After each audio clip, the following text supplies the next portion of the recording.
Pour man Yacine, le jeu était clair dès le départ. Parce que tu sais, dans une compétition, c'est le résultat final qui compte.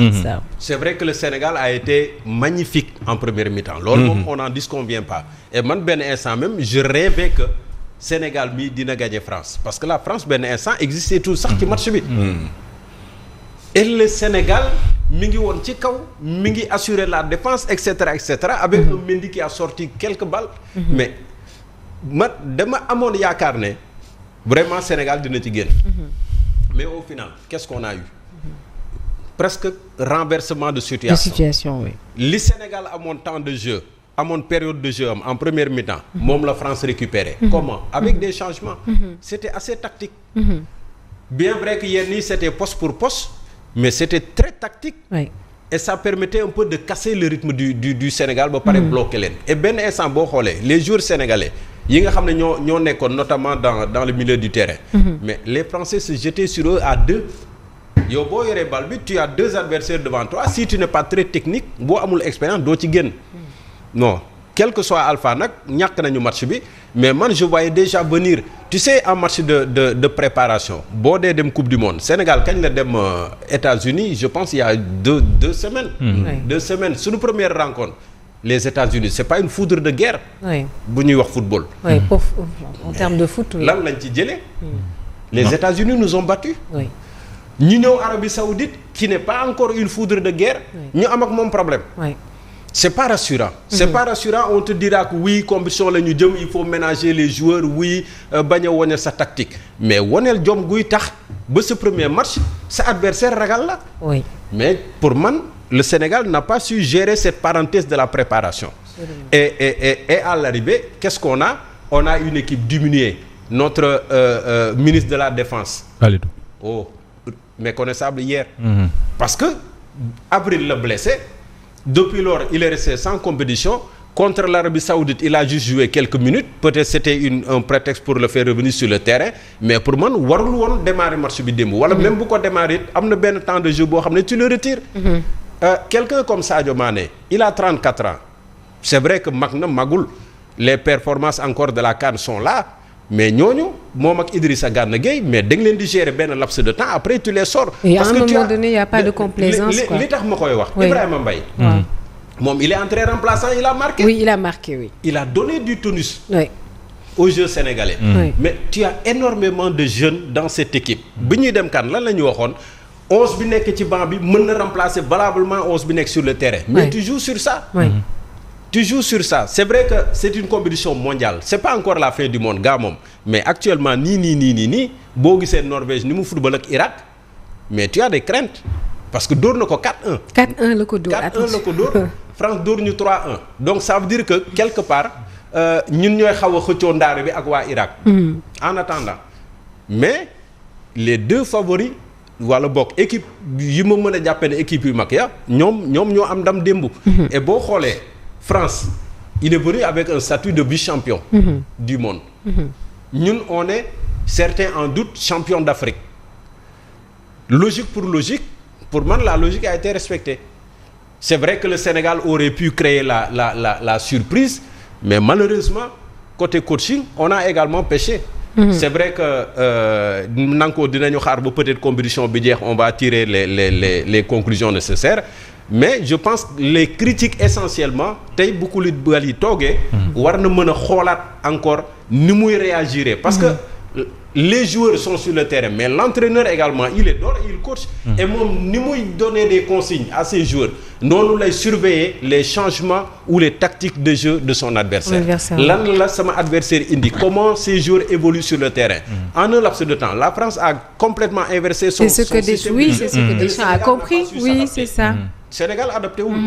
Nous on a peut-être gardé notre traditionnel machin. C'est vrai que en milieu de terrain on était assez costaud mais avec des pertes de balles énormes et pertes de balles yooyu Yacine li koy waral très souvent mooy manque de compétition wala boog xëy na nga dem ba magal c'est vrai qu'on nous parlera de la chaleur et autres mais il y a eu beaucoup de paramètres yoo xam ne. Oui, mais le Sénégal n'a pas. mais Messi il a 39 ans n'est-ce pas? n'a pas su les gérer. Messi il a 39 ans aux autres ils ont. mais Messi boo xoolee ni muy footballé ak ñun ni ñuy footballé.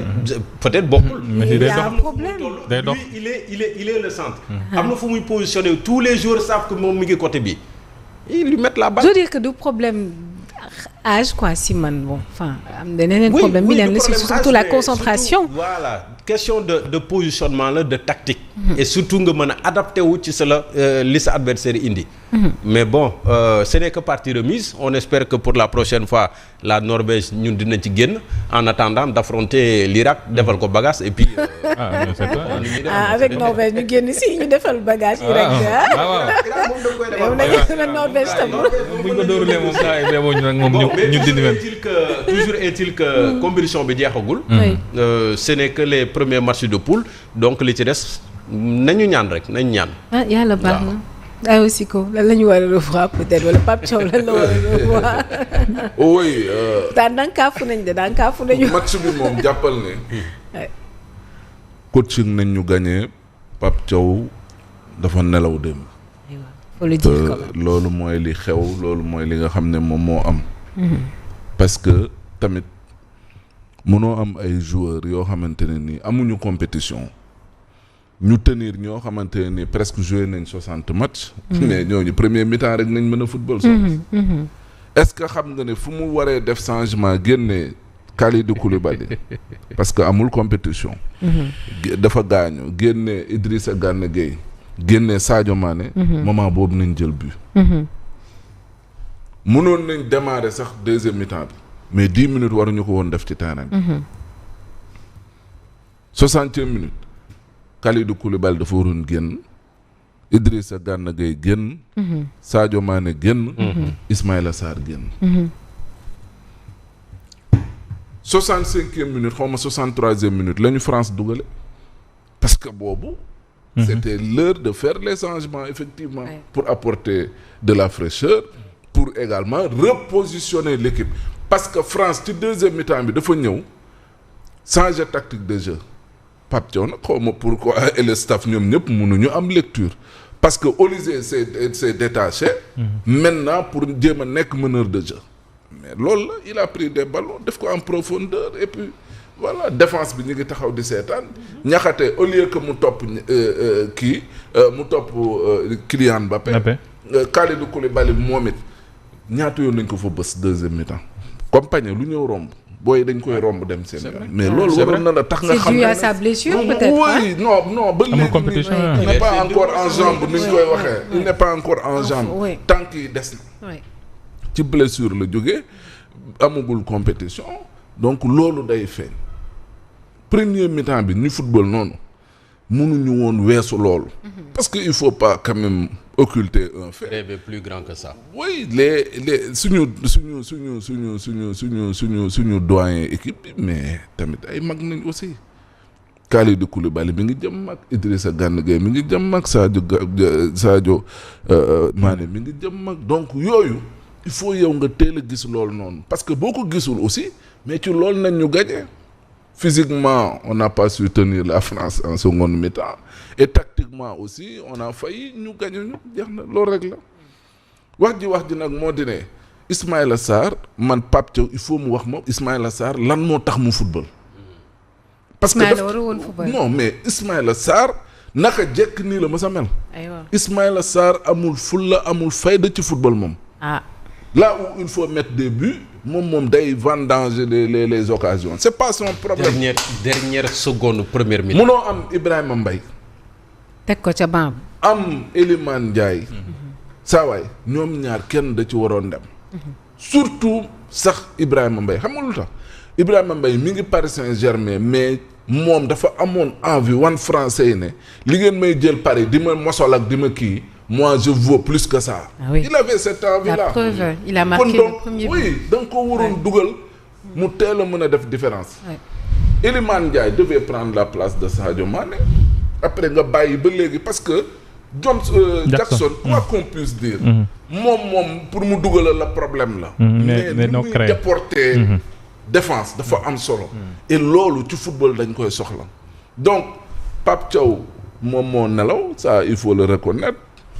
Sénégal aussi amoon nañ occasion yu ñu war a mënoon a dugal mais tamit compétition yi noonu la occasion yi ngay am di ko raté mais gars yi bu ñu ko amee également di ñuy dugal donc li ci des nag moom mooy heureusement que poule bi ñett ñooy génn li ci des nag moom mooy ñu nekk Norvège xare badar la.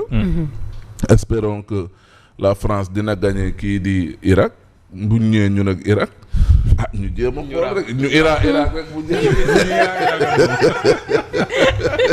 noonu rek la mën a demee dal ci kawam bi il faut donner plus de chance quand même aux jeunes. Pape Sapoko Ndiaye peut-être mënoon na kii Habib Diarra pouvait prendre la place de Pape Gueye nga indi leen défensif au milieu de terrain.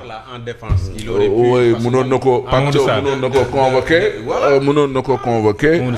bon maintenant c'est un choix bu mu def. maintenant léegi nag juum na. li ci des moom mooy mu defar waa. non Sadio pas tellement. il a été performant. non Sadio Mané moom démb moom naufrage non moom Sadio moom démb moom s'il fallait le noter 0. donc ce n'est plus le Niancho ci tactique de jeu bi la wala Sadio je sais pas démb lu xew mais à un moment donné aussi xam nga am na tactique de jeu aussi da nga koy soppi. boo essayé dara premier mi-temps mu kii mais boo ñëwaatee également da ngay lire sa parce que Deschamps aussi. c'est pas un entraîneur de la petite semaine aussi. il a de l'expérience xam na joueur ak ni ñu mel. voilà il fallait apporter les correctifs nécessaires et puis à temps loolu rek la woon maintenant li ci des li nañ góorgóorlu rek te ñaan yàlla defal ñu sutura ci yeneen match. yow moom yëgoo li xew seetaanoo sax match bi. si bon Yacine daf ma xam.